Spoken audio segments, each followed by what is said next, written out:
En aquel tiempo dijo Jesús a los judíos: Yo soy el pan vivo que ha bajado del cielo. El que coma de este pan vivirá para siempre, y el pan que yo daré es mi carne para la vida del mundo. Disputaban los judíos entre sí: ¿cómo puede éste darnos a comer su carne? Entonces Jesús les dijo: Os aseguro que si no coméis la carne del Hijo del Hombre y no bebéis su sangre, no tenéis vida en vosotros. El que come mi carne y bebe mi sangre tiene vida eterna, y yo lo resucitaré en el último día.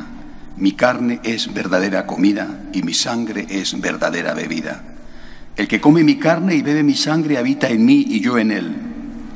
El Padre que me ha enviado y yo vivo por el Padre. El Padre que vive me ha enviado y yo vivo por el Padre. Del mismo modo, el que me come vivirá por mí.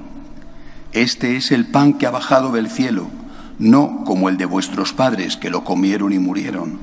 El que come este pan vivirá para siempre. Palabra del Señor.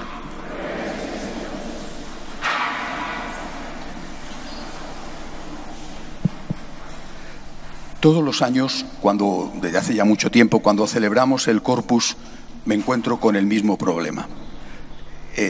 Los liturgistas decidieron así, y no nos queda más remedio que aceptarlo, decidieron que el día del Corpus se celebrara la gran colecta anual para ayudar a la gente necesitada, a los pobres. Es la colecta de Cáritas, es un momento importantísimo, porque realmente aquí, también entre nosotros, aunque estamos ya un poco mejor que hace algunos años, y fuera de aquí la situación es terrible.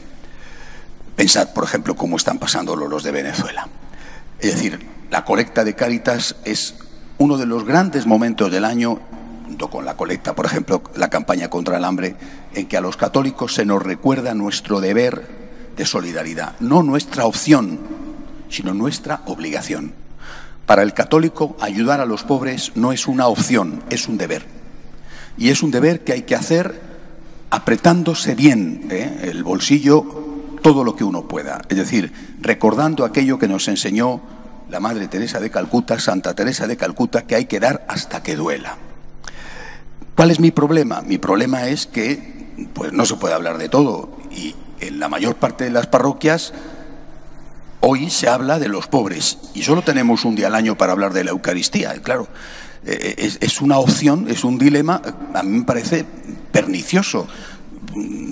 Se podría haber buscado otro día, quizá era menos simbólico, pero un día al año para hablar de la Eucaristía, y no hablar de la Eucaristía, sino hablar de los pobres, me parece realmente un empobrecimiento. Así que os pido, os ruego, si hace falta me pongo de rodillas, que seáis generosísimos en la colecta, pero no voy a hablar de los pobres, sino de la Eucaristía. Es el día del Corpus. Cuando en el origen de nuestra fe aquellos primeros evangelizadores tenían que explicar, unos a los paganos, como por ejemplo hacía San Pablo, y otros a los judíos, quién era Jesús, se encontraron con muchos problemas. El primer problema que tenían que explicarse a ellos mismos y que tenían que explicar a los demás es cómo era posible que fuera Dios y hombre verdadero. Aquello, para un judío y para un pagano, para lo que llamaban entonces los gentiles, aquello era algo incomprensible. Es muy interesante lo que hace el autor de la carta a los hebreos. Es una carta complicada, no es una carta sencilla de leer, porque es una carta a los hebreos, es decir, metido en una mentalidad judía que evidentemente no es la nuestra, no solo porque han pasado 2000 años, sino porque ellos tenían y tienen unas cosas que nosotros, que procedemos de los gentiles, de los no judíos, no tenemos. Pero el autor de la carta a los hebreos, que durante años se atribuyó a San Pablo y hoy parece que de San Pablo no es, pero desde luego es un autor sagrado y es una carta inspirada. El autor de la carta a los hebreos usa un ejemplo precioso. Está hablando a los judíos y por tanto les habla de algo que ellos entienden: el culto en el templo de Jerusalén. En el templo de Jerusalén había distintas estancias y una de ellas era, la más sagrada, era la que se llamaba el Sancta Sanctorum, el santo de los santos, donde se guardaba el Arca de la Alianza, con las tablas de la ley. Esa estancia estaba separada de la estancia anterior por una cortina, no estaba separada por una puerta. Y el autor de la carta a los hebreos, para explicar cómo era posible que Jesús fuera hombre y Dios, dice: lo que nosotros veíamos, porque cuando escribe ya Jesús ha muerto y ha resucitado, lo que nosotros veíamos era como la cortina. La cortina tapa el interior. Y él dice, la humanidad de Cristo es la cortina. Tú ves la cortina, ves la humanidad. En aquella época nadie tenía dudas de que Jesús era verdadero hombre, nadie tenía dudas de que no era un mito ni tonterías de esas que algunos tienen dudas ahora. Cuando tú ves la humanidad de Cristo, es como si estuvieras viendo una cortina. Te quedas en la cortina, no ves lo que hay dentro. ¿Qué hay que hacer? Dice el autor de la carta a los Hebreos, descorrer la cortina y entonces ves lo de dentro. ¿Qué hay que hacer? Ir más allá de la humanidad, que eso es visible y es evidente, para ver la divinidad.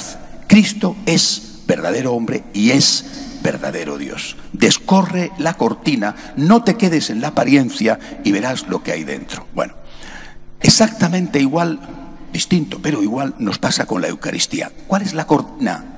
El pan y el vino. ¿Qué es lo que nosotros vemos? Pan y vino. ¿Qué es lo que veían aquellos? Un hombre. Y no veían a Dios. ¿Qué es lo que nosotros vemos? Pan y vino. Y no vemos a Dios. Este es el trágico problema de nuestros días. Se acentúa además este problema porque el propio Jesús habla de su cuerpo y de su sangre como alimento. Es decir, el propio Jesús, que está explicando la Eucaristía y que sabe, porque cuando habla de esto todavía no ha hecho la institución de la Eucaristía, que la hace, como sabéis, Jueves Santo, termina la institución de la Eucaristía, se va al Gólgota y ahí le cogen para crucificarle.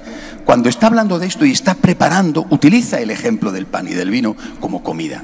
El que come mi carne tiene vida eterna, el que no come mi carne no tiene vida eterna.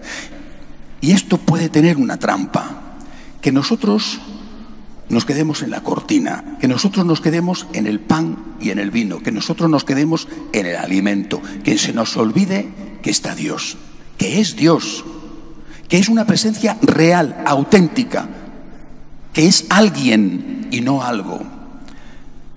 En este momento, tal y como está el debate en la Iglesia desde hace unos cuantos años, la fe en la presencia real de Cristo en la Eucaristía está disminuyendo rapidísimamente. ¿Por qué? Porque estamos parándonos en la cortina, estamos parándonos en lo que vemos, el alimento. Y así se dice que ¿a quién le vas a negar el pan cuando tiene hambre? ¿A quién le vas a negar la comida cuando la necesita?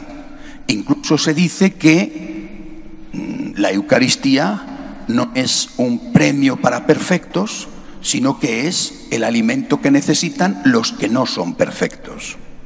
Es decir, hemos reducido la presencia real de Cristo a una cosa. Las cosas, el pan, el vino, una mesa, un árbol, las cosas no tienen derechos y las cosas no tienen sentimientos. Reduciendo la Eucaristía a una cosa, un alimento nutritivo, bueno, no es que sea demasiado nutritivo la galletita de pan que te dan, pero nutritivo al fin es un alimento, más alimento es el poquito de vino que toma el sacerdote. Reduciéndolo a alimento, cosificando la Eucaristía, hemos quitado dos cosas esenciales: los derechos de Jesús, porque el pan no tiene derechos, y los sentimientos de Jesús, porque el pan no tiene sentimientos. Es decir, si eso es pan, es alimento y nada más que ese alimento, ¿por qué vamos a negarle ese alimento a los divorciados vueltos a casar, por ejemplo? O a cualquier otro. Oiga, ¿por qué tenemos que estar poniendo límites una vez que abrimos las puertas? Si puede comulgar un divorciado vuelto a casar que no vive en castidad, ¿por qué no va a poder comulgar un pederasta? No quiero comparar eso, son cosas que no tienen nada que ver. Pero o un corrupto, o un ladrón, o un asesino. Repito, no tiene nada que ver. Hablo de estar o no estar en pecado mortal. Un pederasta es una cosa espantosa que no tiene nada que ver con el divorciado vuelto a casar. Pero cuando una persona está en pecado mortal tanto si ha cometido el pecado mortal por esta causa o lo ha cometido por la otra. Es decir, si la Eucaristía es alimento, ¿por qué se lo vas a negar a cualquiera?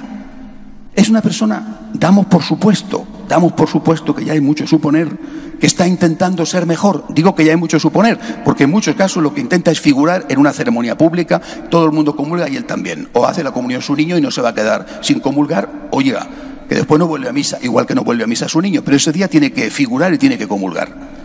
¿Por qué le vas a negar el alimento a cualquiera? Pero es que, repito, el alimento es una cosa El alimento no tiene ni sentimientos ni derechos. El alimento es una cosa, punto. Pues dale de comer a todo el mundo. Claro, ¿por qué no? Pero es que estamos hablando de una persona. Esto es lo que hoy hemos olvidado. Hemos olvidado, en medio de esta discusión, hemos olvidado la fe en la presencia real de Jesús en la Eucaristía. No es algo, es alguien. Y todo alguien, no algo, todo alguien tiene sentimientos y derechos. Por lo tanto, ese alguien tiene una palabra que decir. Ese alguien puede decir, vamos a ir juntos a un viaje, pero yo pongo unas condiciones.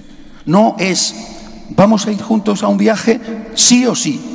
Oiga, sí o sí, no. Yo soy alguien, yo tengo derechos, yo tengo sentimientos. A mí no me puede estar insultando, abofeteando, humillando, maltratando y después querer darme un abrazo. Oiga, por lo menos tendrás que pedirme permiso y tendrás que pedirme perdón. Al pan tú no le pides permiso, ni a la Coca-Cola le pides permiso para bebértela, ni al vaso de agua le pides permiso para bebértelo, porque es algo. Tú lo necesitas, lo consumes. No lo necesitas, no lo consumes. Hemos reducido la Eucaristía a una cosa, a un alimento. Esto es lo que hoy tenemos que recuperar. La fe en la presencia real del Señor, repito, es alguien, no es algo. Una parte importantísima de toda la catequesis de San Juan Pablo II consistió en hacer ver a los católicos que había que tener una relación con Dios de persona a persona. Dios es alguien, no de persona a idea, el Dios de los filósofos, y desde luego no de persona a cosa, de persona a persona. Cristo es alguien, Cristo tiene derechos, y como tiene derechos porque es alguien, puede decir, mira, para entrar en ti tenemos que estar bien. No puedo entrar en ti si me has insultado. No, bueno, ¿cuándo te he insultado? Cuando has hecho esto a ese más pequeño, a mí me lo has hecho. Que has cometido un pecado mortal porque has pegado una paliza a tu mujer. Ahora no puedes venir a comulgar. Tendrás, si has pegado una paliza a tu mujer, por lo menos que arrepentirte y confesarte y hacer propósito de enmienda. Es que no puedes venir a comulgar si has sido un ladrón. No puedes venir a comulgar si has sido un corrupto. No puedes venir a comulgar si no has ido a misa el domingo. Repito, el gradiente de pecados mortales es muy grande. No es lo mismo ser pederasta que no ir a misa el domingo. Pero un pecado mortal es un pecado mortal. Si te pasa un coche por encima y es una diminuta berlina, seguramente te mata igual que si te pasa un camión de 20 toneladas. Te deja más hecho papilla o no, pero matarte te han matado los dos. Es decir, te han atropellado y te han matado. Y bueno, pues mire usted, me da lo mismo si me ha pasado un cochecito o me ha pasado un camión de 4 ejes. Me ha atropellado y me ha matado. Un pecado mortal es un pecado mortal. Este alguien que es Jesús tiene derecho, repito, como cualquiera de nosotros tiene derecho a decir, ven a mi casa, feliz de la vida, o voy yo a tu casa, pero con condiciones. El pan no tiene derechos, Jesús sí. El pan no tiene sentimientos, Jesús sí. Hay un ejemplo que es un poquito bruto, me vais a perdonar, pero a veces los ejemplos, aunque sean brutos, sirven para mucho. En una relación matrimonial, no digo ya fuera del matrimonio, matrimonial, la cosa no va bien. Hay tensiones, hay peleas, incluso hay malos tratos, al menos malos tratos verbales. Quizás recíprocos, bueno, y no sé quién tendrá la culpa, si él o ella, pero es una realidad. No es una relación que funciona, hay malos tratos, hay falta de respeto, y imaginad que el esposo le dice a la esposa, esa noche quiero tener relaciones contigo. Y ella dice, no puedo, me has estado insultando, me has faltado el respeto, me has maltratado, me has pegado. Te digo que esta noche tengo relaciones contigo porque tú eres mi mujer. Sí, pero yo no soy una muñeca hinchable, soy un ser humano. No puedes hacerme esto. Esto es una violación dentro del matrimonio, pero es una violación. Pero yo soy una persona, no soy una cosa, no soy un objeto. No soy alguien a que tú pegas una paliza y después dices que me acueste contigo. Estamos haciendo esto con todas las distancias. Estamos haciendo esto, algo parecido con Jesús. ¿Le podemos insultar? Cuando insultamos a los más pequeños. Le podemos ofender, le podemos robar, le podemos matar y luego decimos y ahora comulgo. Repito, si fuera un pedazo de pan, perfecto, pero no es un pedazo de pan, es una persona, es alguien, tiene derechos y tiene sentimientos. Volvamos a los orígenes.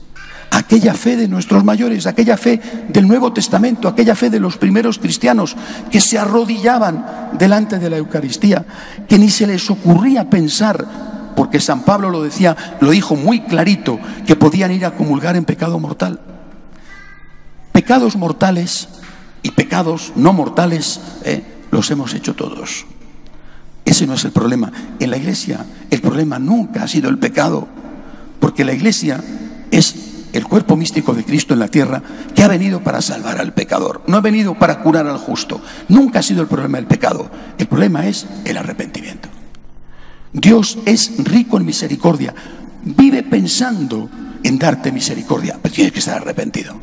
Esos son los derechos de Dios. Tienes que estar arrepentido, tienes que tener conciencia de pecado, tienes que pedir perdón por tus pecados y tienes que tener propósito de enmienda. Y en ese caso, vamos a la fiesta. Los derechos de Dios se han cumplido y Él está deseando entrar en ti para darte la fuerza, el consuelo, la paz y todo lo que quiere darte, la vida. Pero tienes que cumplir las condiciones que Él, que tiene derechos, te ha puesto.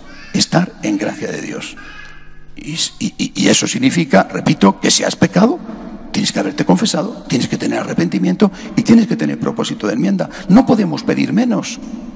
Y cualquier cosa que sea pedir menos que esto es hacer una rebaja que hace daño al pecador, porque no le ayudas a que se dé cuenta de que es un pecador, es decir, no le ayudas a que intente cambiar, y hace un enorme daño a Jesucristo, al cual estamos maltratando porque le hemos reducido a la categoría de cosa y nos hemos olvidado de que es una persona.